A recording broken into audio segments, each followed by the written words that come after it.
shit, I gotta switch this over. Okay. Ladies and gentlemen, boys and girls, children of all ages, the Hard Knock Media Podcasting Network proudly presents to you the fucking Do It Cast's review of Wrestlemania 38. That's right, Brandon Chalmers. No cold open, no geeking on anything, no trying to fix anything. You and I, Brandon Chalmers, and me, Jamie Noguchi, are going to go stem to stern, bell to bell, top to bottom, A to Z, 1 through 10, talking about WrestleMania. That's all I got. God damn it, do it every week and twice on Sunday. I just went from 6 to midnight. Holy shit. Goodness. Oh, Woo! man. Woo. Good lordy. Yeah, you ain't the only one who's fucking warm. Goodness gracious. That's right, Brandon Chalmers. We are going to be talking about WrestleMania today. We are not a wrestling podcast, but we are the best people to do this. You know why, Brandon? Because we don't know who David Meltzer is. I actually do. But. We don't read any of the hot rags. We don't read any of the Reddit threads or any of the bullshit. We're not. I think I got this. Welcome one and all to the Wrestlecast. More importantly, the fucking Wrestlecast, part of the Hard Knock Media Podcasting Network. Oh boy, howdy. Am I ready? Jamie Noguchi, where do you want to go? Are we doing this in order of excitement? Are we going like least favorite to most favorite? Do you have a car? I feel like I need to bring this up. Okay. We're going. Did you watch Sunday? I did watch Sunday. So we're going in order. We're going Saturday and we're going Sunday in order. Okay. All right. So you're gonna. I assume I am phone down. Yeah. No notes. I have. I'm gonna let you. Right. I'm gonna let you bring up the list. Okay. I will go off of memory. Yes. Emotion. Yes. And nothing else. Yes. That's exactly what it's about. Because for the first time in a long time, you and I actually got together to watch the WrestleMania in person. Yes. My favorite fucking thing. It's watching wrestling with someone who gives a shit about wrestling along with someone who has no idea what the fuck they're watching. Yeah. Okay. Right. So quick premise too. Also, so Jamie and I got together, but this is my wife's first WrestleMania watch. Now, so exciting. Never mind. She thinks this is her first WrestleMania watch. We definitely watched WrestleMania last year, and she just didn't actually pay attention enough to actually give a shit. But that doesn't really matter. Most importantly, this is the first one that she actually sat in, paid attention, got food, was ready, was with us the whole time about it. Oh yeah, and was excited. We all watched Saturday together. She was excited to watch on Sunday. Whoa! Right. So excellent, and was vested and really into everything. So yeah. Anyway, all right. Where we starting at? So WrestleMania again. Last year they split it over 2 nights. This year they split it over 2 nights. You make more money. You make more sales. You spread it out. It's nice and even. It's not 8 hours in one chunk. It's 8 hours over 2 nights. Thank God. Yes. All right. So first match of the night was for the WWE SmackDown Tag Team Championships. The Usos, Jay and Jimmy, were going up against my man, Shinsuke Nakamura and Rick Boogs. Yeah. Boogs. Boogs is new to me. I am very familiar with Shinsuke. I know the Usos, so, good way to start it off. Best part for me was Shinsuke. Boog plays guitar. So Boog did the Nakamura song. Not as good as Nita Strauss, but no, by no means. But also he walked down to the ring with Nakamura, and Boogs is easily 15 pounds a man in a 5-pound bag. He's squeezed into that singlet and he is hulking over that guitar. Oh yeah. The guitar looks like a Lego toy. It's fucking delightful. Okay. So we're going to get way too sidetracked. So we are going to have to keep a bit of speed going on here. Okay. All right. So how do you want to go about doing this? Is it pros? Is it cons? Are we doing a number rating? Is it a letter rating? Pros, cons, worth it or not? We'll give it Nicole thumb up, Nicole thumb down. Okay, cool. So This first match, for me, worth it, but I was also vested. I follow Nakamura and Boogs both on social media. They had a partnership with the Mike's Harder company, so they did a bunch of promos for it and everything else like that. I was excited for these guys coming down. Yeah. I did not expect them to win. I wasn't shocked about it just because of the optics of having the Usos in the main event on Sunday holding the belts up. We'll get there eventually, but the ending happening is what I expected. Disappointed to hear supposedly Boogs actually did tear his, I believe, quad. So there was a moment when Boog had one of the Usos on his shoulders, and then the other one jumped on top, and it looked like Boog was gonna blast both of them. And that was the premise, to my understanding, is he was just kind of tossing the both of them to the side, which I believe he's done before, but it just seems like the knee went. Yeah. So, no, supposedly the tendon, the area around it was so strong, but the tendon itself lacked the hold, and it just snapped. And he went down and had to be carried out and everything else like that. So it's an unfortunate ending. I never like to see someone get hurt. No. So on the thumbs up, thumbs down, I would call that a thumbs up, because we both my wife and I were vested into the social media aspect. We both love Nakamura. We both love Boogs, and the Usos never put on a bad match. Honestly, like they're good. They got it. And that was the shortest match of the night, coming in at 6 minutes 55 seconds. That makes sense. Second match seemed like forever because we were just staring into we were witnessing the visage of humanity that is Drew McIntyre. Oh my God. Against, I don't even know who he was against, because it doesn't matter. You have Drew McIntyre on stage. That was Happy Corbin, who he was taking on. Right. Yes. Oh my God. Yeah, I'm gonna go ahead and I'm gonna vote this 2 big old thumbs up for both me and my wife. The most fuckable WWE superstar in Drew McIntyre, and I will watch that guy basically do anything. Yeah, if I stand up right now, the whole table's coming over. Yeah, I know. No, it's right. Luckily, I'm already standing, so it makes it way easier. My favorite part of the match was the end, where he just drank it in and like did all the sides of the ring, just shouting to people. Letting him have his moment. I think where you were going with this is a few years ago, he won the WWE Championship in an empty arena. He didn't get the fanfare that he really deserved. He didn't get a chance to drink it in with the fans. So when he walked away with a win in front of that capacity crowd, he was going to drink it in. The match was much longer than I think it needed to be, but I get it. And I also get the idea of that guy deserved to be able to take a victory lap. So I'm here for all of that. Second shortest match of the night, coming in at 8:35. So gotcha. It just seemed long because we were looking in the gloriousness. We were getting lost in everything. And I stand by my statement that Baron Corbin doesn't look great, but his finishers are some of the cleanest and most impactful looking on the entire roster. Oh yeah. That guy deserves to actually get a real run. I don't know what that means. I don't know if he can never figure out a character that's really going to work, but I want to see more of that guy because I think he has a ton of potential. Yeah. I like that he has some personality now. Like before, when he was just like the Corbin, the Raven shit. Like, back when he had the skullet and it was I know. That was no good. Like, no. One thing about the sword. So Drew actually had the Claymore chopped the ring ropes. I saw that some people were saying, well, swords don't actually do that. The fuck they do. If a sword doesn't have flex in it, it will snap. And that would have been a bad day. That blade would have snapped and gone into someone's face. So the fact that the Claymore actually had some flex in it and cut the ring rope, that's what you want. I've been watching way too much Forged in Fire. Yeah. So fuck the haters. Yeah. No, I'm with it. All right. So let's move on. What's the next one? Third match, The Miz and Logan Paul versus the Mysterios. I worry about The Miz's back because he had to carry all 11 minutes and 15 seconds of that match. All of that on his back. That's fine. Miz definitely has the ability to do that. He is consistently one of the best characters on the roster. To my understanding, he's also one of the safest workers in wrestling. I get why he ends up getting all the celebrity stuff and everything. Yeah.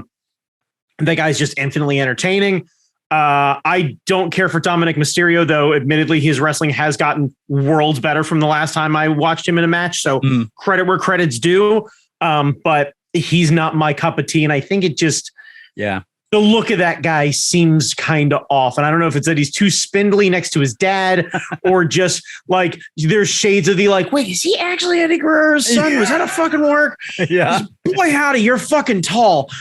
His ring gear had the tassel thing going. Yeah, he had a real like Apollo Creed thing going on and yada, yada, yada. But anyway, so I have no real heat on this, and I'm super glad that Miz is. They were smart enough to write Miz into the turn on Logan Paul. Yes, it sucks because he's going to end up sticking around for a while, most likely, and they're going to try and turn him into a face. Which Jesus, but anyway, I digress. So Logan was getting actual heat. Like, he was getting super heat. Like the match for me, I'd give it the medium. The turn on Logan Paul at the end, big old thumbs up. Yes, so you get a halfway, big halfway anime thumb. Anyway, so next up, one of the most interesting entrances ever, because like you had no idea.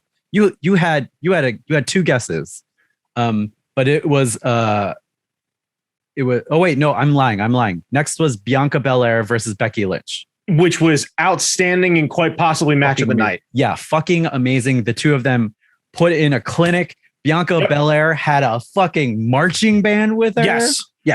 Oh my God. She's outstanding. She's always been outstanding. Yeah. She has been head and shoulders above the majority of her peers from the moment I saw her in NXT to now.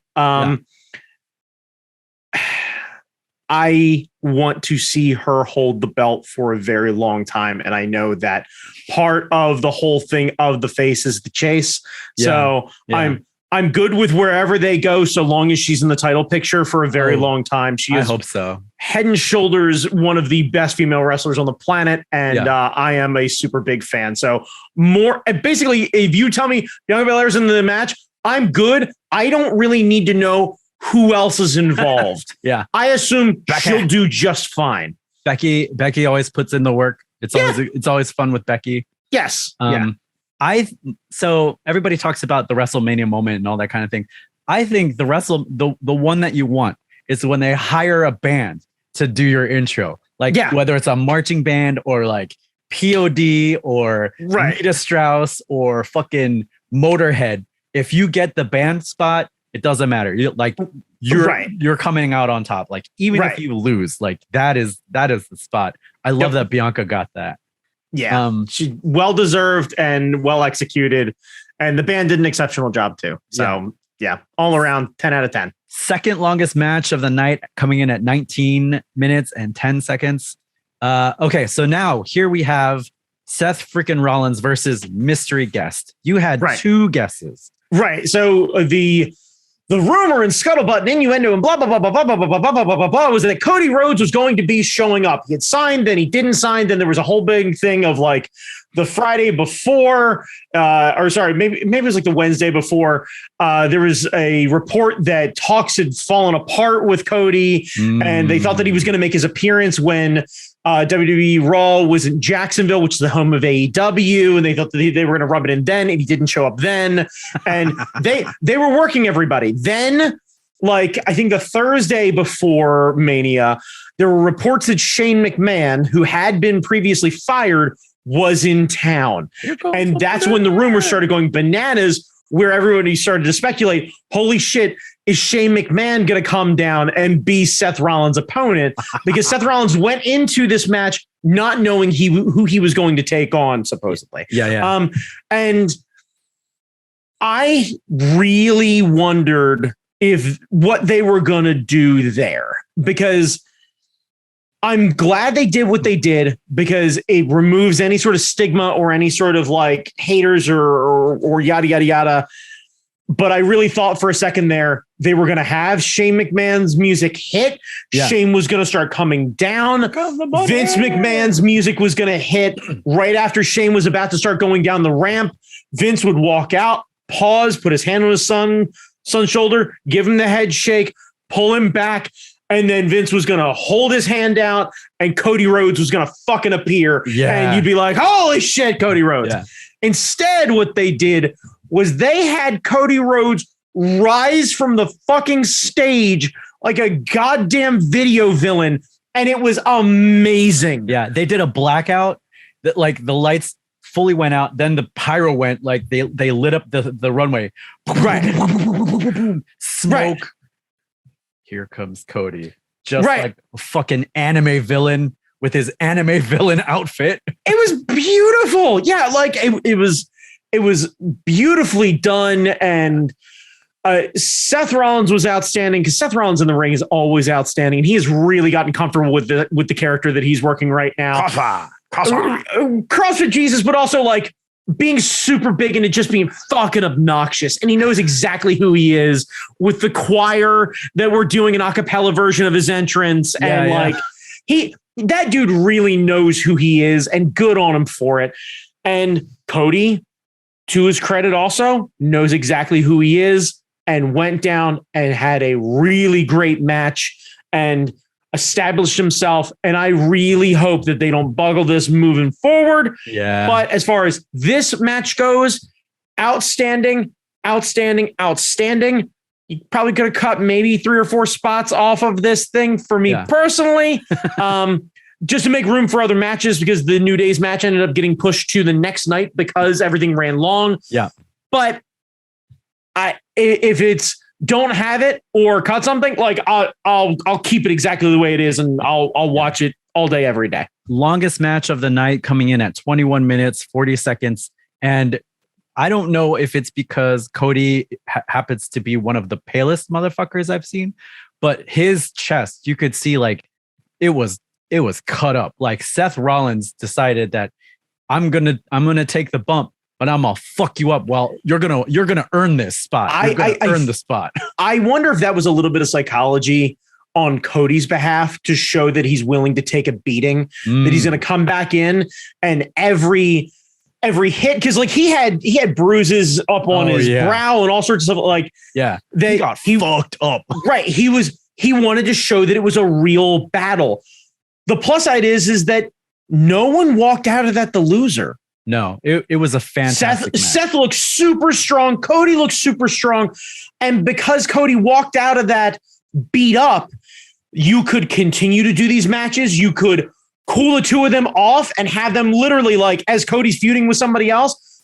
Because my hope is that they build Cody up for a little bit and then have him go after Reigns. Now that Reigns is Universal Champion. And you literally have this moment where Cody's walking through the back and you see Cody staring at Reigns and Rollins come walking by, looking at the two of them and going, well, this is awkward. And just doing me like, right, because Rollins has turned on Reigns. Rollins has taken on Cody. Like you could do a triple threat match and let Rollins fuck with everybody and it'd be a ton of fun. That's so good.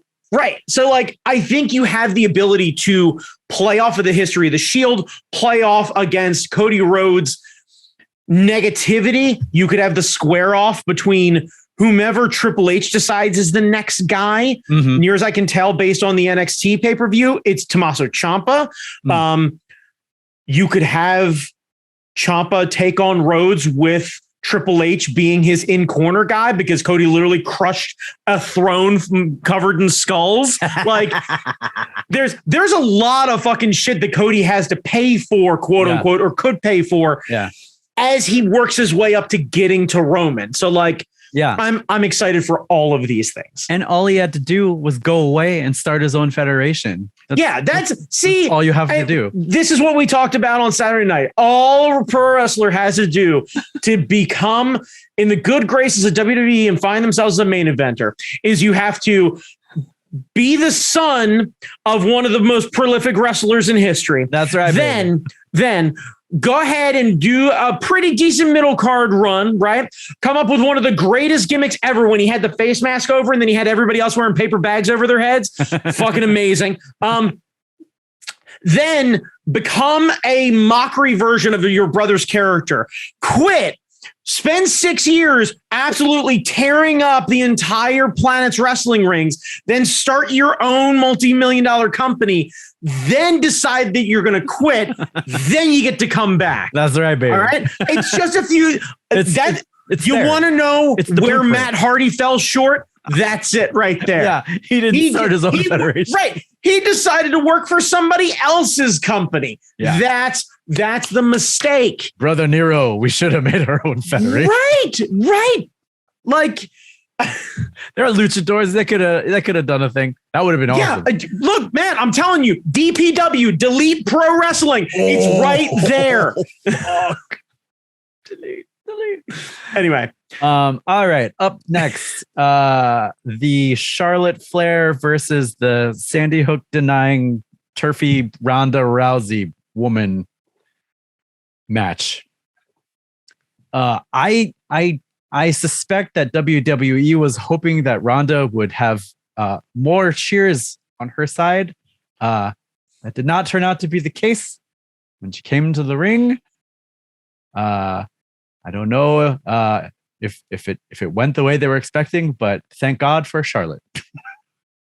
Yeah, I don't think the match was bad by any means. Yeah. I don't care for Ronda Rousey. I'm just gonna flat say it. I as well. So that's fine. There was a bunch of rumor and scuttlebutt that apparently Ronda was actually pissed off about not going on last on the card because apparently she doesn't understand how to read the fucking room, and when Stone Cold is there, he goes last. It's his show. It's Stone Cold, right? Like his show. Just like Cody got a good pop, but Stone Cold's pop was earth shattering. Fuck all of that. It's the ridiculous idea that Stone Cold could have finished everything that he actually did at the end of the night, and then everyone would stick around for one, another match, two, that you could have another match in that beer-soaked ring, and three, that like that audience is going to fucking stick around for Ronda Rousey. Yeah. I don't know if it's because Ronda is a paler complexion, but she looked like she was cut up too. Like it looked like Charlotte was out for blood. Like Ronda's chest was all hamburgery and stuff. Good. Real stiff. Fucking put the part-timers to fucking work. Yeah. Thumbs up or thumbs down on this one? Thumbs up for Charlotte Flair, thumbs medium for Ronda. She put on a pretty decent effort. Yeah. So I'm not going to take away from the in-ring performance or anything else like that. But as far as I'm concerned, she can walk off a pier. Yeah. She didn't add much, but I guess, I don't know. They could have had Asuka. Yeah. Just saying. Yeah. Just saying. Yep. Just saying. Yeah. That would have been. Anyway. I don't care. They've done it before. Who fucking cares? Yeah. Asuka's the bringer. All right. Yeah.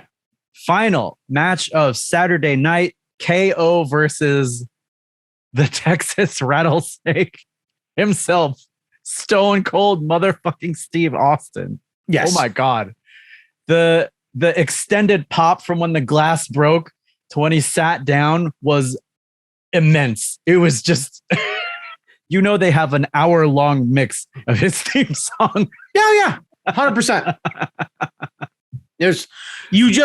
You have that looped up and you just hit repeat after you hit start. Wow. And you just let it go. just let it go. And we had two good bumps. We had Kevin Owens. He got the stunner bump twice.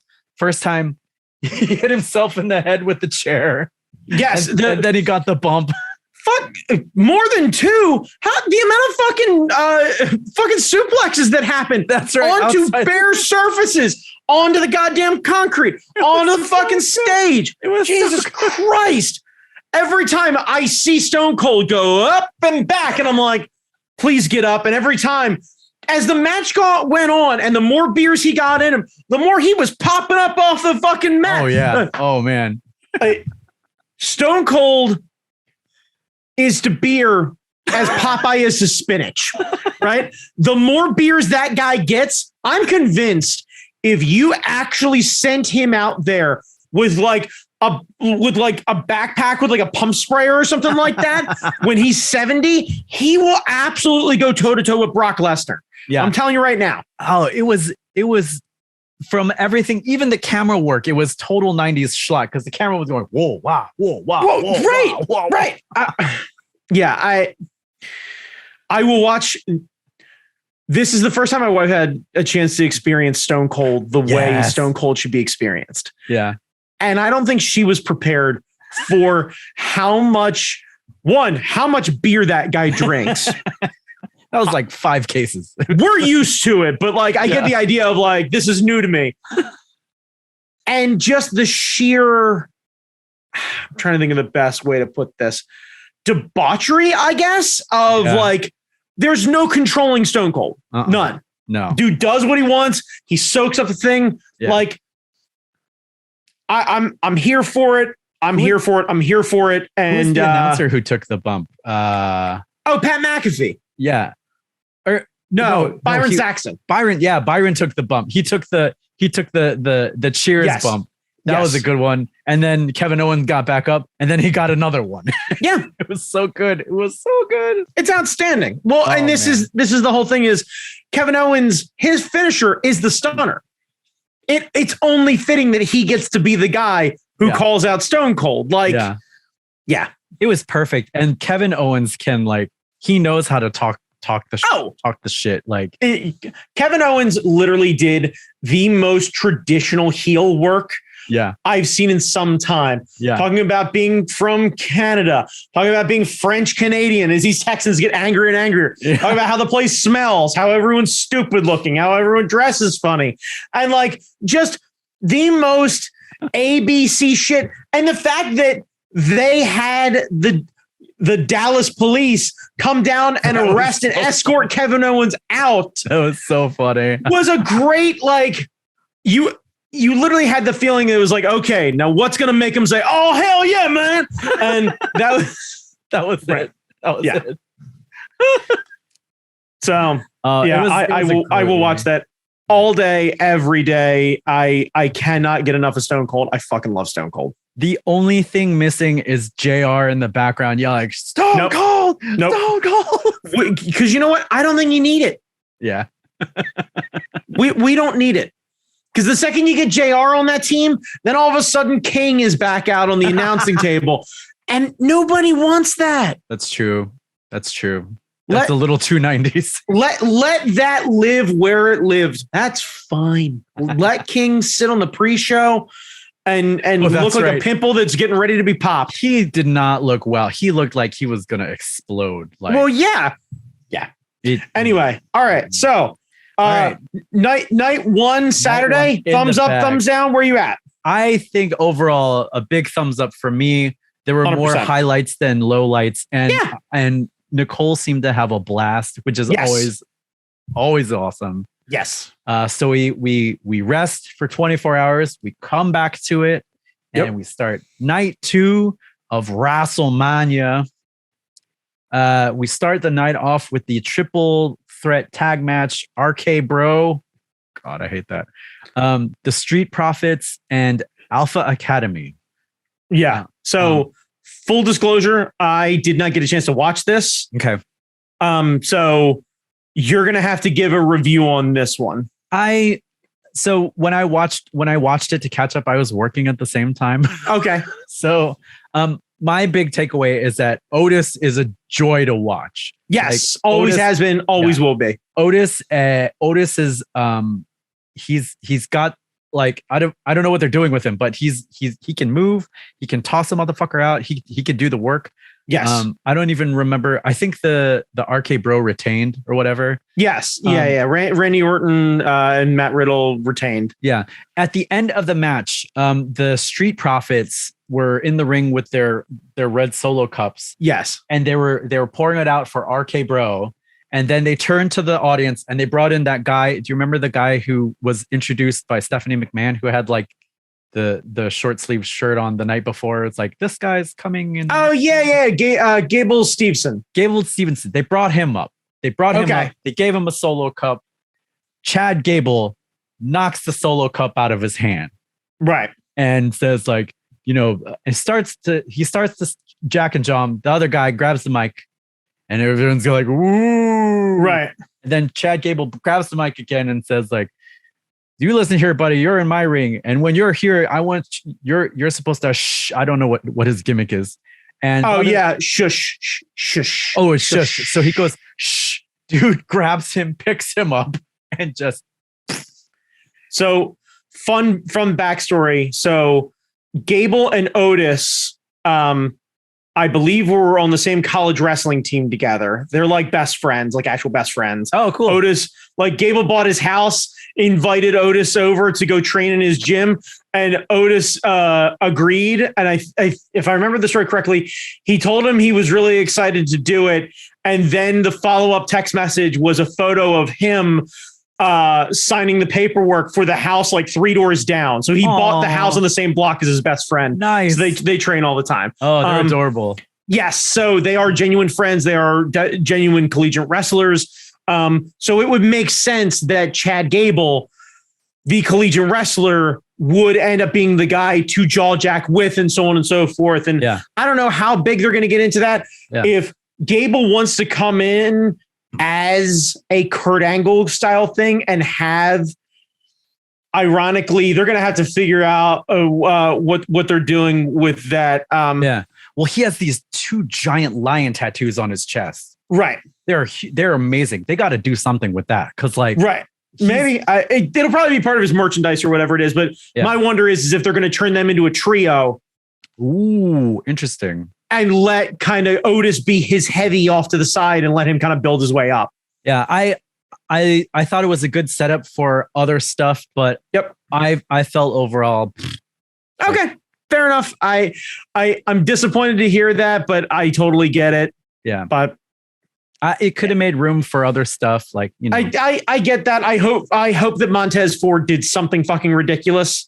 Oh yeah, the Street Profits had an amazing spot. Like it was like someone up on another person's shoulder and then like off the top. Beautiful work, but they are chef kiss good. Yeah, so I want to see them do more. I really, really do. Actually, now that I think it, I will give it a side thumb because nice. All right, fair enough. We're on side thumb. We'll give it a side thumb. All right, fair enough. It was a good setup and for future things, but like, and the Street Profits are beautiful. I think because it was a triple threat, they didn't get to do their real shit. It's hard to get that going. Yeah, I get that. So that was 11 minutes 30 seconds. Next up, Bobby Lashley and Omos. I've heard it. Almost. Yo. I know Big E wanted to see a match with him and Goldberg. Big beefy men slapping beef. Yeah. This was the beef match. Yeah. I was actively making dinner while this was on. So I was like cooking and then would run in and then go and watch something. The second I'd hear somebody start to shout about something and then come back and right. Yeah. I don't know what they're doing with Omos right now. I know there is a follow-up thing on Raw where the Hurt Business MVP runs the faction that Bobby Lashley was part of. MVP turns on him and recruits Omos as part of the Hurt Business. So this could be interesting. I'm hoping that under the tutelage of someone like MVP, Omos becomes a more well-rounded wrestler, because right now he is physically impressive, but I am not sure if I'll ever be excited about him in the same way that I was never really excited about the Great Khali. Yeah. Like just being big isn't enough anymore. Yeah. I thought it didn't stay too long. Like it didn't overstay its welcome. No. And like Lashley doing that suplex on Omos. Yeah. When like Omos has like a good 1.5 feet on his ass. Yeah. Beautiful spot.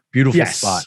Yeah. I will give it a thumbs up just because fair enough. They didn't run it out. Like sometimes you get those beefy matches and it's like 10 minutes longer than it should be. You're right. I was going to give it a medium, but you're right. I shouldn't give almost a hard time because he lacks the experience that I want, which is super fucking subjective thing to say. So I don't want to penalize anybody. They put a really great effort in. They told a pretty good story in a very short amount of time, and both guys are very physically impressive. So no argument, no heat. 6 minutes, 35, perfect length.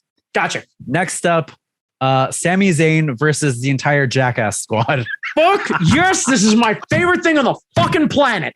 Like a order of operations: Stone Cold again, Jackass, every other fucking thing else. Yes, for sure. This one, God, yes, damn, God damn, God, oh my God, they did it all. They did it all. Everything that you would want out of a Jackass wrestling match. Yeah, they did Plus, what you need to do, if you haven't found it, is find the still image of Sami Zayn booting Wee Man to the ground, because that was no work. Somebody ran clean into that shit. You see the contact, like noses are turned sideways, and poor Wee Man got turned inside the fuck out.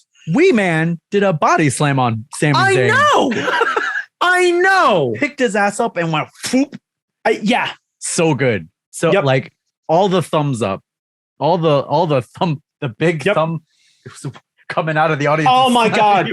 My favorite thing, and I think it got thrown in the Art Fight Slack channel or whatever it was, where it was like, congratulations to Mark Henry and Mae Young's son for making a WrestleMania appearance. So if you're not a wrestling fan, you're not going to get that. And I don't have the heart or the stomach to explain it. Don't go back and look at anyway, Google it. Do a deep Google dive. Maybe not Google it. Maybe Google it. Look at me. Look at me. Maybe TV tropes it or something like that. No. Shh. Get yourself a little lotion. Turn safe search off. Bring up that incognito window. Oh my God. And do a little Google. Mark Henry Mae Young. And ride the roller coaster that is the Attitude Era. Because when all of us are talking about nostalgia and how great the Attitude Era is, that's what we're talking about. Right there. Oh man. It ain't Stone Cold. It ain't Dwayne. It ain't Kurt Angle. It's not Mr. McMahon. It's Mark Henry Mae Young. Oh yes. Anyway, 14 minutes, 25 seconds of pure gold. Yeah. Gold. Yeah. It's perfection, and I'll hear nothing otherwise. And I wish they timed it better so that the Jackass movie was in theaters or opening this week or opening that Friday. You know why? Because it's on Paramount Plus and they can promote that. And that's the idea, is you draw a bunch of eyes to Paramount Plus, and good for them. And it was a hell of a lot of fun, and good on everyone involved for doing such a great job, especially Johnny Knoxville, who kind of looked like a fucking natural out there. He did. He looked great in Rumble. He looked great out there. Just, Johnny Knoxville is fucking exceptional. And I believe Knoxville more than I believe fucking Logan Paul. Yeah. Logan Pokemon Paul. Yes. Motherfucker came out with a Pokemon card. God damn it. I wish The Miz had stolen that Pokemon card.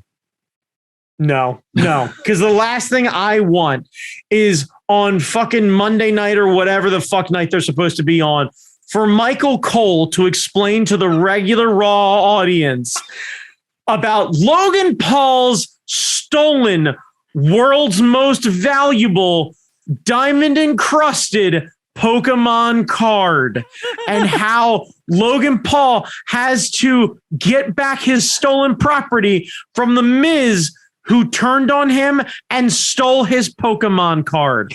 You don't think I cannot describe enough to you the detachment of the rest of a wrestling audience to the poor influencer having his $1 million Pokemon card stolen from the reality TV star, Jamie.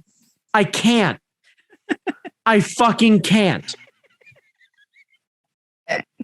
You don't think it would be funny to hear Michael Cole fuck that up really bad? No, because he's going to end up having Pat McAfee along with him, who was the one who pointed out the fucking Pokemon card in the first place. Because he's 4 years old. He knows exactly what the fuck that was. Yeah. He has that perfect Venn diagram of sports nerd and fucking like pop culture fucking background where he knows about all this shit and he stays up on it and he likes to throw out this fun shit so this way he can seem relevant to everyone younger than fucking 50. Yeah. Yeah. Oh God. Yeah, no, I don't need America to have to collectively explain to their angry uncles and dads what the fuck this Pokemon card is and why it's important. Yeah. No. Yeah. No. Yeah. No. Yeah. You had enough of that growing up explaining to them why Blue Eyes White Dragon was important to you. You don't have to do it again. You don't. You went through this trauma the first time. You definitely shouldn't do it for Logan Paul. Yeah. God. Anyway, sorry. Where the fuck were we? Fatal 4-way tag team match, WWE Women's Tag Team Championships. Championship. We had Naomi and Sasha Banks. Yes. Carmella and Queen Zelina. I don't know Queen Zelina. You do. Zelina Vega was the mouthpiece for Andrade and NXT and then came out regularly. Oh, yeah. Okay. Yeah. I remember her. Yes, she is exceptionally good. She's also a big cosplay nerd too. It looked like it. Her gear was amazing. Yeah, you should definitely check out her Instagram. She cosplays like a crazy person and she's super good. Liv Morgan and Rhea Ripley. Which had a whole vibe going and I'm here for all of that. The dominatrix thing that they got going on in the vibe there. Here for all of it. Absolutely all of it. And I don't feel bad objectifying that because my wife also here for all of it. But like, we saw that and then Liv is like clinging to her leg like fucking Leia on the goddamn Star Wars poster. And like, I look over and she's like, yep. And I was like, all right, cool. Good talk. Glad I'm not the only one. And then Natalya and Shayna Basler. I love Shayna Basler and I am so bored by Natalya. Like, I wish that Natalya would find herself in a place where she is training wrestlers in the performance center because I think she has a lot to give to wrestling in that sense. Yeah. But I think by comparison in-ring action and character development and kind of every other metric, she does not compete with the modern day women's wrestler. And I think it really shows. And it's disappointing that we continue to have her thrust into a position where I don't think she's going to end up winning the title again. And there's no women's mid card. So what exactly are we doing? Yeah, I don't know. If Natalya went away and was in the performance center and then ended up having a barn burner match, like an Iron Woman match, with somebody up and coming in NXT where they show like backstage footage or whatever it is, where she's training with somebody and they start to talk shit and she ends up finding herself in an actual angle in NXT. I think that would be exceptional and it would lend credibility back to her. And she could maybe even have a second really legitimate run where she could go after the title as the bitch. Do you know who the fuck I am? Yeah. Like OG shit. Yeah, OG shit. Show some fucking respect. It's not quite, there's something not quite there. And a fatal 4-way is the worst place to do it because like you don't have time to really show off what you can do. Everyone, you're going from spot to spot to spot and like, you're tossing motherfuckers out. Like I thought Rhea Ripley and Liv Morgan had that great spot where they had 3 competitors each chucking them off the top. Yeah, the superplexes and everything else like that. Though it was funny to watch Rhea on the outside, then almost miss her cue because like she's like wobbling on the outside, I guess buying time, waiting for everyone to set up. Yeah. Looks up, sees it. I see her visibly go shit, and then run in the ring and literally slap Liv on the shoulder. Yeah, and Liv suddenly goes from fucking like groggy to oh shit, I have to throw 3 people across the ring.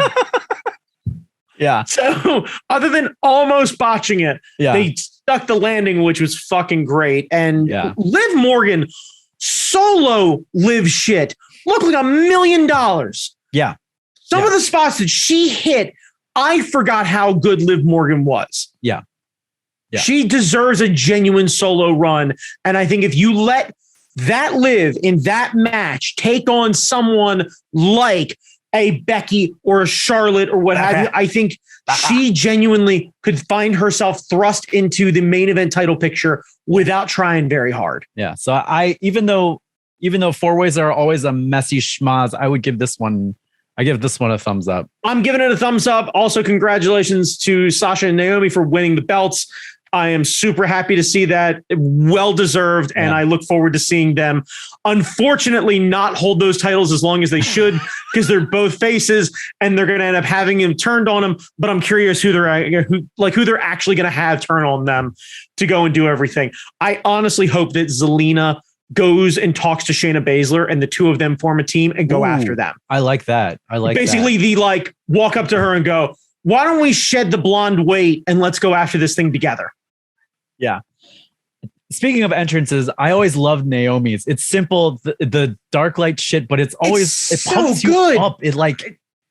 And I thought the Sasha interrupting it, I was like, come on, man. Right. And then you realize that she's got a color on the Lambo to match everything else. And then her hair matches along with Naomi's gear. Yeah. So they are really fucking simpatico. And it's so good. Yeah. So good. Yeah. I'm here for it. I loved it. Yep. We didn't get a really good entrance second night, but that one was decent. I would like that one.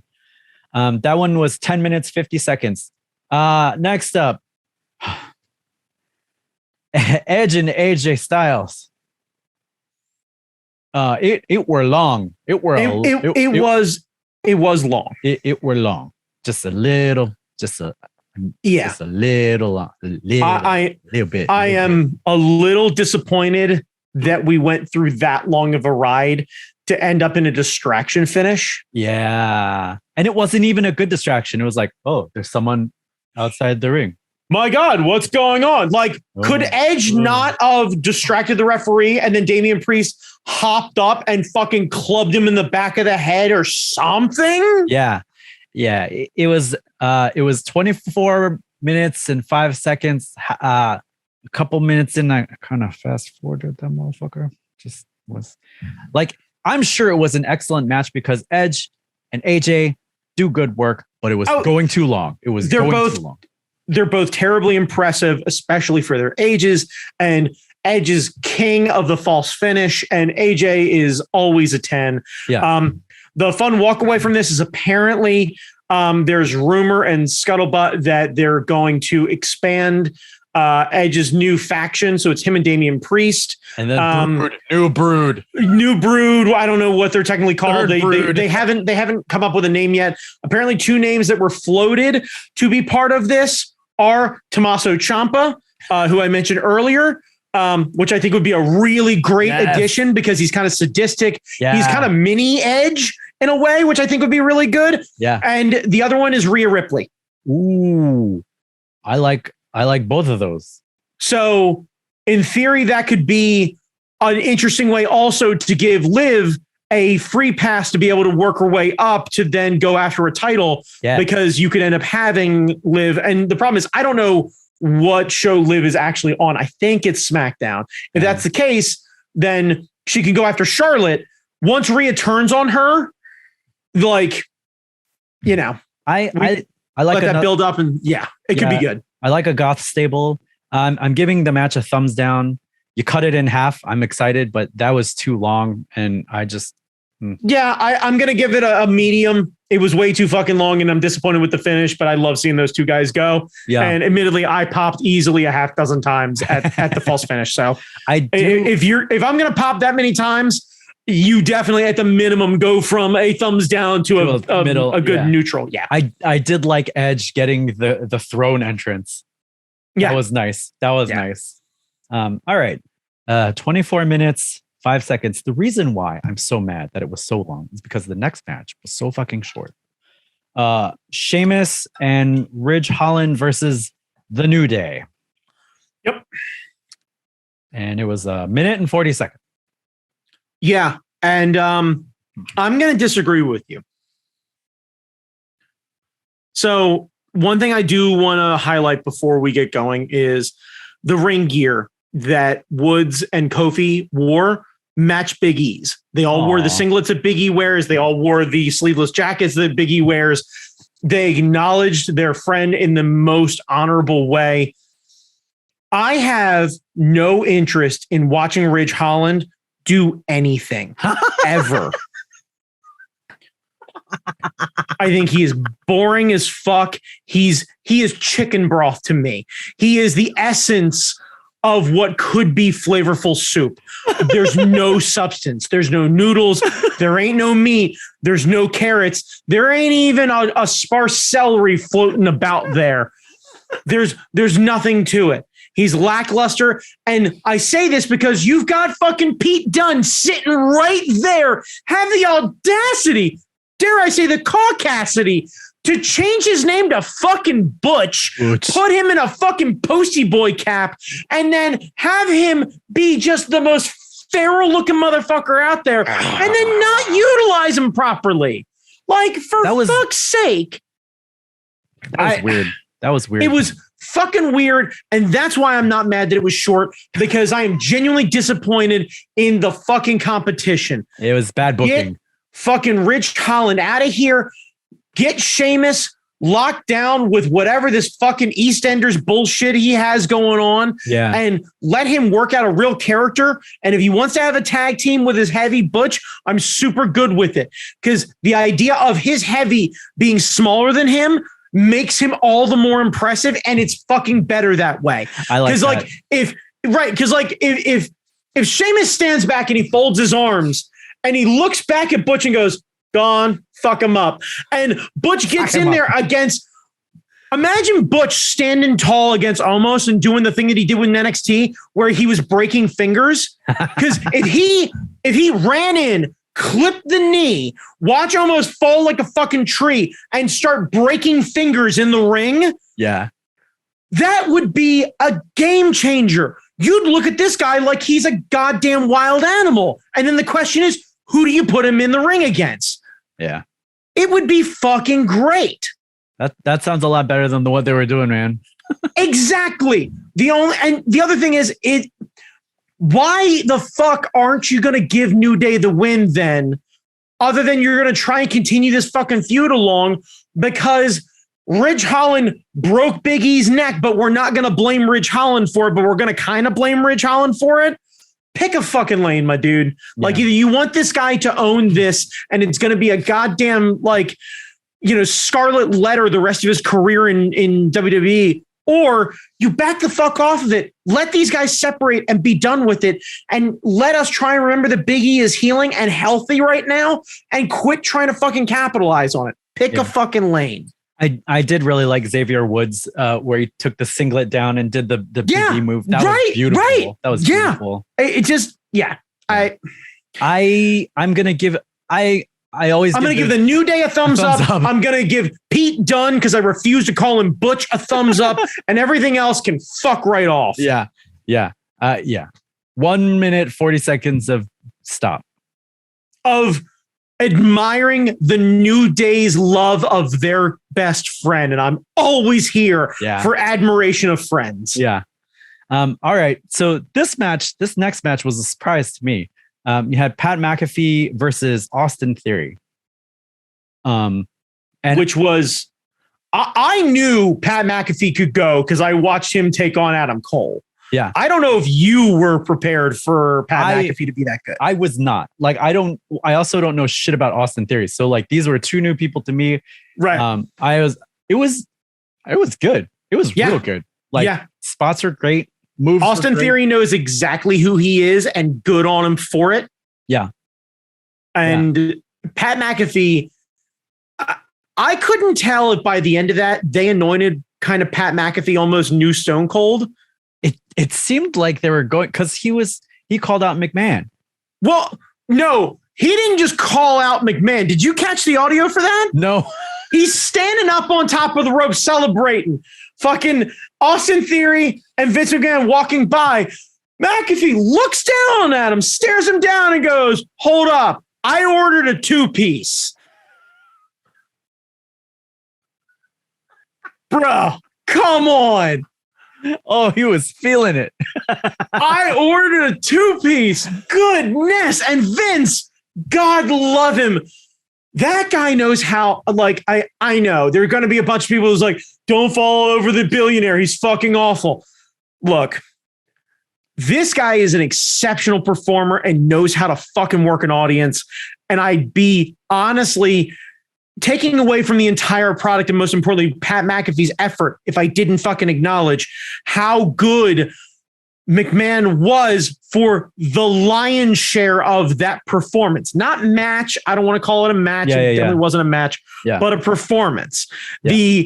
The half take off the jacket, crowd goes bananas, pop it back on. Now you don't deserve it. Yeah. Right. And then deciding, you know what, fuck it, fine. And then pulling the thing off. And I don't know about you, but I imagine everyone else around Vince was going, how yoked is this fucking dude? Because I think he's 76. Yeah. And the fucking buttons came off and the shirt came down. And dude is goddamn selling tickets to the gun show in his 70s. Yeah. Yeah. That was great. So like half the AEW roster should be fucking embarrassed. Yeah. I'm looking at you, Chuck, from the Best Friends. Vince McMahon looks 10 times as impressive as you do in the goddamn ring. Half the AEW roster needs to be doing fucking sit-ups and shoulder work right now because Vince just outflexed all of you taking off his shirt. It was classic Mr. McMahon shit. And then he takes out Pat McAfee, goes to walk away. His music's playing, glass shatters. And I'm back in the 90s. I'm back in all of a sudden, because we're watching it and we're all going, oh shit. And I look over at my wife, she's going, what the fuck's about to happen? And I'm like, you're about to experience what all wrestling fans of my age watched every Monday night. It's Vince being a shithead, Vince acting like he got away with it, Vince just about ready to walk in the back. And all of a sudden, glass shatters and fucking ridiculousness ensues. And she looked at me, she's like, seriously? And I went, watch. Oh, yeah. Down comes fucking Stone Cold. Obviously, already a couple beers in. Oh, yeah. That dude was in a great mood. He was spry. He was spry as fuck. My favorite. So Vince botches the bump. That's fine.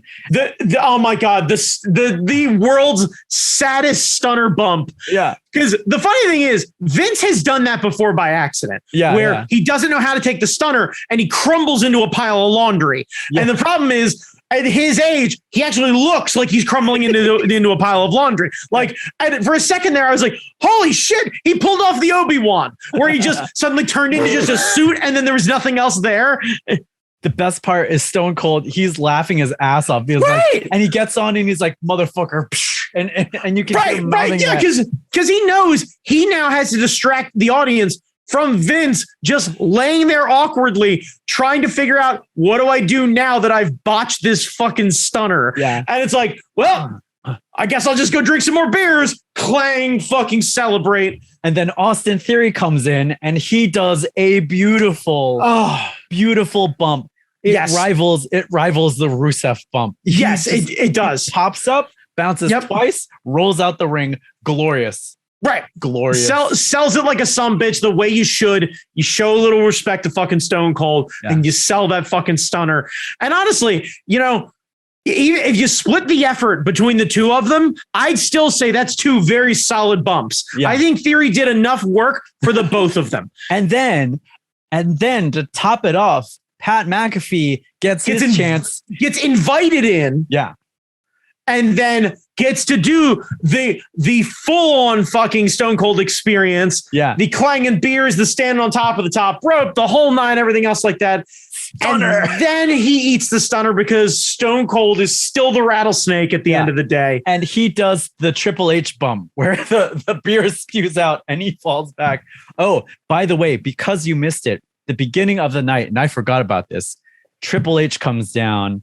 I did posthumously see this where he comes down and He comes down, leaves his boots in the ring. He drinks his bottle. He spreads the COVID across the first row.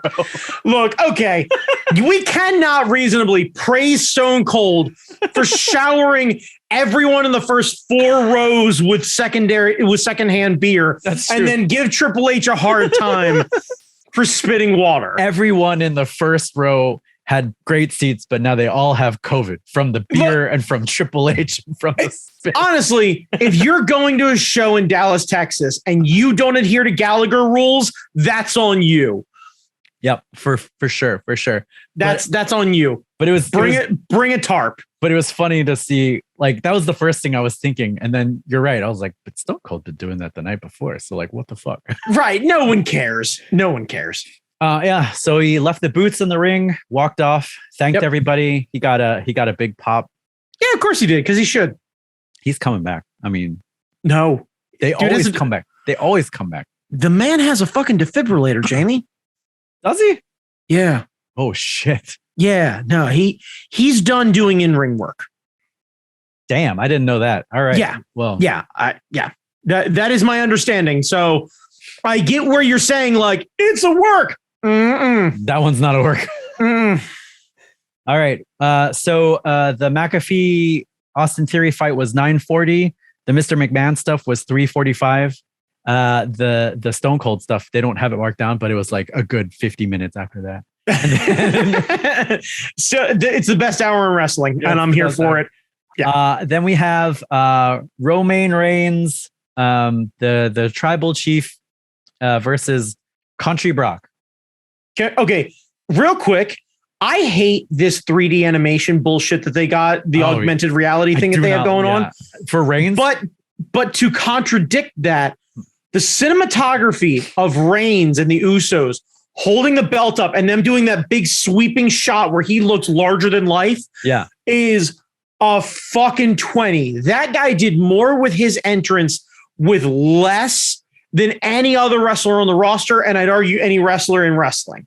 That guy knows how to command a presence. And chef fucking kissed to Paul Heyman, which I don't know if you caught the moment when they stepped into the ring. Heyman steps in first with the belt. Reigns steps in, and as he steps in, Heyman drops to one knee and presents the belt to him. Yeah. It was flawless. So good. Heyman is like perfect. And then Heyman just re-signed a long-term deal with them too. So he is going to be around for a good while. And I am fucking excited about it. Grabs the mic before the announcer can do shit. My God. Does his thing. Yes. And then fucking Brock taking the microphone back and then mocking Paul Heyman. And my favorite part is you see Brock smile at Heyman and they make the mistake of panning back to Heyman as Brock's doing it. And Heyman is ear to fucking ear. Yeah. He can't contain his smile about that. Good. I love Country Brock. You don't hear him on the mic. Is fucking great. You don't hear him on the mic ever. And he's like, I'm going to he usually sucks. Whip your ass. And I was like, where have you been, Brock Lesnar? Because they've been trying to control him and make him boring. And I think he's finally at the point where he goes, fuck it. Let's just be Brock and have fun. The same guy, you know who this guy is? The same guy who had the mariachi band and the fucking sombrero. Yes. The same guy who does the fucking dumb thing with the conducting of the fucking mariachi band. Yeah. That same Brock Lesnar who took on Eddie Guerrero is this Brock Lesnar. Yeah. And we haven't seen that guy in far too long. Yeah. This is the one where like Keith Lee steps into the Rumble and he's like, Right. It's that moment where he doesn't have to be the beast incarnate and the badass and everything. Yeah. He literally just walks around just having this like fuck around and find out energy. Like, no. I know who I am. I'm good. You are actually in trouble, but I'm going to finish my popcorn and beer first. So just, I guess, sit there and gestate. I don't know. Whatever. Work your own shit out. So match happens. Yes. I'm glad they they gave Reigns something to highlight his stupid ass Superman punch, but at least they gave him a glove of a different color and not just it's red. So like when he does for a while, I think he was using a gold one as well. Oh, that's good too. Something to offset it from the rest of his Very boring gear. Just give him a little thing. This is the dumbest move. It's no dumber than the big boot. It's dumber than I was going to say people's elbow.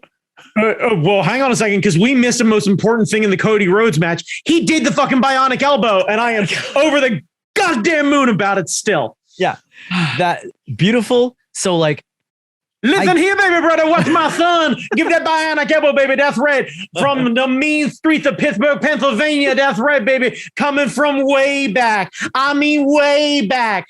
Talking about driving a Lincoln Continental and buying myself a Rolex because I'm a very hardworking man. I beat that some bitch like I beat Ric Flair. Put the love inside it. That's right, baby. You want to know that Cody Rhodes is one of my swimmers, baby? You watch them arms going and bam, hit him with my signature move, baby. That's right. Talking about polka dots and the American dream. That's the road. That's right. Anyway, sorry.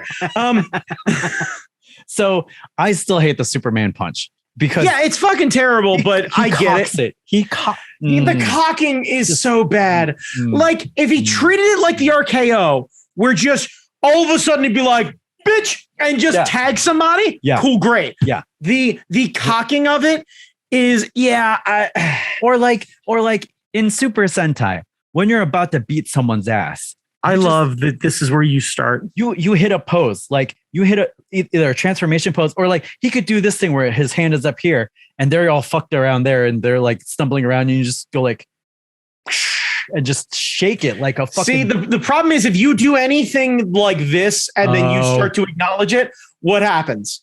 5 time. 5 time. 5 time. 5 time. 5 time. Spin Rooney. Well, it's the placement. So, well, okay. Yeah, it's gotta be, or like something like this, but this is not, or just like maybe you juice it up here or something else.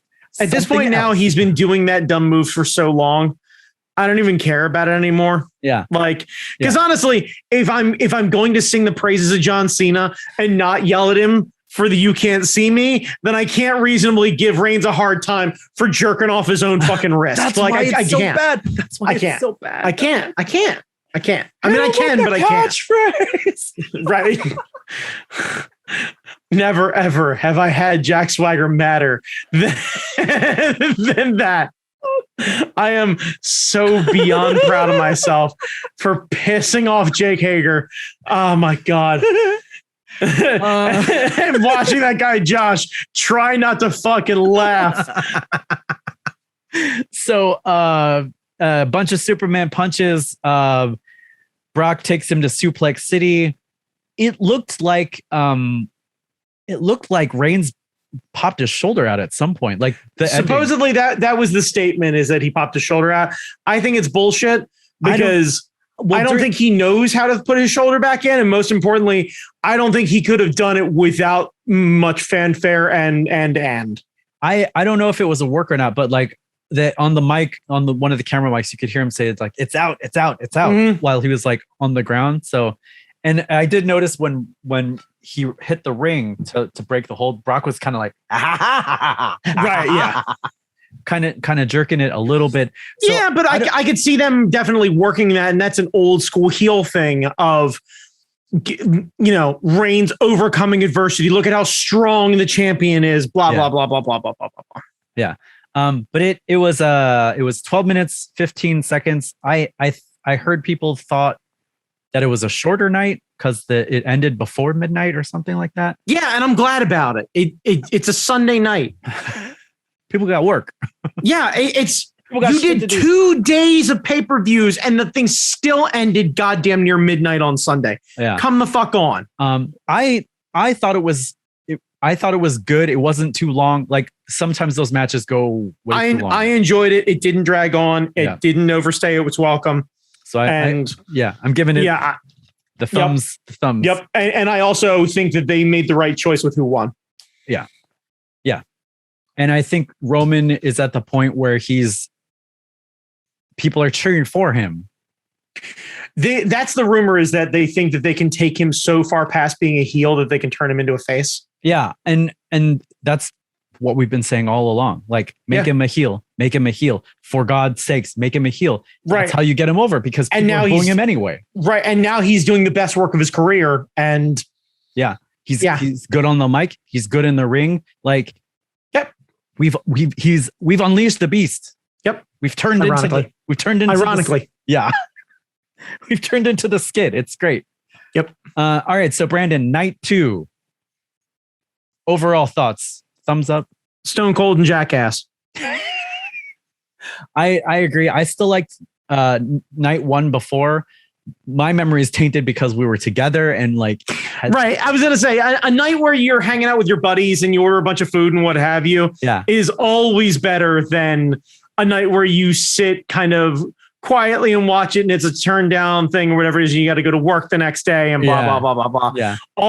All the wrestling events should happen on Saturdays or Fridays. So this way we don't have work the next fucking day, or at least a good majority of us. I know there are going to be some people like, not everybody works. Shut up. So yeah, if they did Mania Friday to Saturday, great. And I love that it's split into 2 days. Yeah, I'm here for the 2-day thing. It's very good.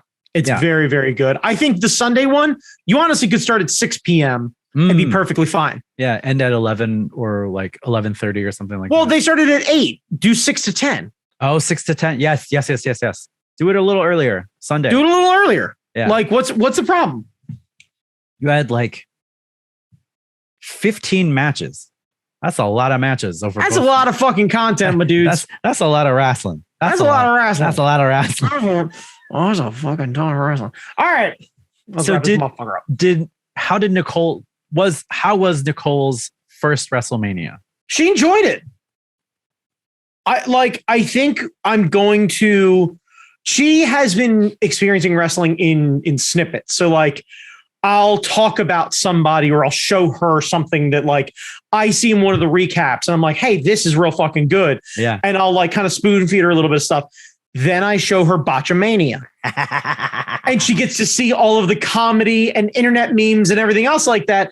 But she also gets to see really bad wrestling. So when she sees great wrestling, she understands the difference and it really does sink in. And then I figure if we only watch some of the more major pay-per-views, you know what I mean? Provided that they don't do it in Saudi Arabia again, we can maybe do Money in the Bank or something like that.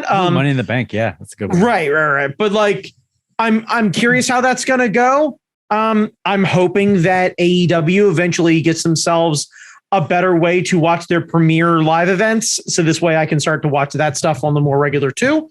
But yeah, it like wrestling's fun and it's good, and she had a great time. And that is one of the big things that I will remind her, I will remind all of you with the same advice I gave her. And I wonder if it's still in the chat. Let me see. Yada, yada, yada, yada, yada. Let's see. Yada, yada, yada. Doubling back. Okay. Remember the rules of watching wrestling. Like what you like, regardless of anyone else's opinion, especially mine. Number 2, stay off the internet. Yeah. That's the rule. Yeah. Internet fucking trolls who look like me are going to ruin wrestling for you. Stay the fuck away from it. Yeah. Watch what you want to watch. Follow the people that you like. Don't follow fucking news reports and podcasts and blah, blah, blah, blah, blah, who strictly do wrestling. I'm sorry. They're jaded with an opinion. And unless you find one that you really like, it may fuck up your opinion of wrestling. Yeah. If you're new to wrestling and you hopped in and listened to someone who strictly has been watching wrestling as a job for the last 20 years, what are you going to pick up on? Well, yeah, and the handful of times I've listened to one of those things, it's like you're listening to people who've never been hit before. and who've never been hit hard before. Yeah. So like, if you don't have that experience, then you can talk all the mad shit that you want to. But like, if you've ever been hit by somebody real damn hard, it changes your view, because the outcomes are predetermined, but the in-ring work is fantastic. And the fact that people aren't dead after a match Yes. is a fucking miracle. So the fact when one of the many things she talked about was like every time she'd see a bump on the outside, she's like, all I keep thinking about is Big E. Yeah. She's like, and it terrifies me. Yeah. And I'm like, I get that. And she's like, but I'm also trying to understand and get comfortable with the idea of like, this is why this is so good is they know exactly what they're doing. They're putting on an amazing show. Yeah. And I'm supposed to be concerned because I'm not supposed to know the difference in between what is a real close call and what is a perfectly executed move. And it's like, yeah, that's it. Yeah. Yeah. And it's a fine line between the two. It's a super fine line. Yeah. Like many times, anytime anyone's on the top rope, if they are not caught by their tag partner or someone who knows what they're doing, it could be a bad day. Yeah. And like, I don't know. I feel like sometimes the news outlets that are dedicated to wrestling forget that. Like sometimes they forget like just how close these people are, these performers are to like getting real fucked up.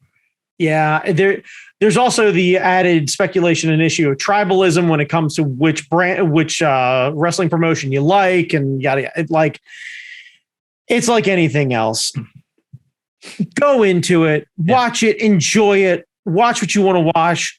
If somebody brings up something interesting and shows you something and you think it's cool, support it, have a lot of fun with it. The only long-term advice I can give a new wrestling fan, if we happen to have any in our midst, is don't Google wrestlers. Yeah. Yeah. Because you're going to be disappointed. Yeah. Pretty much all the time. Yeah. Yeah. So, yeah. And that goes along with my advice. Stay off the internet. Just kind of in general. Stay off the internet. Yeah. Like other than this, you should listen to this, but then everything else, just listen to us, listen to the rest of the podcasts on the network. It's fine. You know what? I got to be honest with you. If you want to shoot us an email and you're like, you know what? I'd like to take a hiatus from the internet, but I'd like to not miss my boys. You let me know and I'll either send you a personalized email when this podcast drops or fuck it. You get my phone number. I'm going to text you. I'm going to text you a link. I'm going to text you a hot link. It's going to be good. Brandon Chalmers, where can people find you? You can find me on Instagram at that guy Chalmers. Also going to give a shameless plug to my wife, who is competing at Super Art Fight at the Auto Bar on Friday, April 8th. I don't know when this is going to drop. I will try to get it up before then. That's fine. If you don't, you don't. I don't really care because most importantly, you know what my wife has that your wife doesn't? A goddamn dinosaur. Wisteria stomping on Gods and Monsters for fucking life. It's a shame they won't get the opportunity to go fucking get their titles back, but I guess you can just avoid everybody until you decide that you want to match. It's all good. It's all good. I get it. No problem. I'm actually just being a shithead. I totally understand why they're not actually defending the belts, but I'm not going to put their laundry out there. Anyway, either way, it's going to be rad. They're competing. I'm excited. We worked out their entrances and everything. I'm super fucking stoked. But yeah, my wife's got a goddamn dinosaur and yours doesn't. And that's why you should come see my wife because she's fucking rad. Anyway, Jamie Noguchi, where can they? Shut the fuck up. Anyway. Anyway, holy fucking shit. It's a dinosaur. Jesus Christ. What the fuck? Anyway, Jamie, where can they find you in your wares? Traveling herds. You can find me trapped in amber and then released upon. You can find Jamie Noguchi on the internet where they spared no expense. Type Jamie Noguchi into your search bar and you are going to find the man, the myth, the legend, the biggest dick I have ever seen and the sexiest man that I have the joy of calling friend. Goodness gracious. Great balls. Not a fire, just great balls. Snipped. They still there. Believe me. Jamie Noguchi on Instagram, Angry Zen Master on Twitter, and then wherever fine podcasts are sold. Yep, and working the third shift at a Krispy Kreme. All right, kids, have yourselves a wonderful time. Glazing the world. That's what Jamie Noguchi does. Glazing the world. God damn it.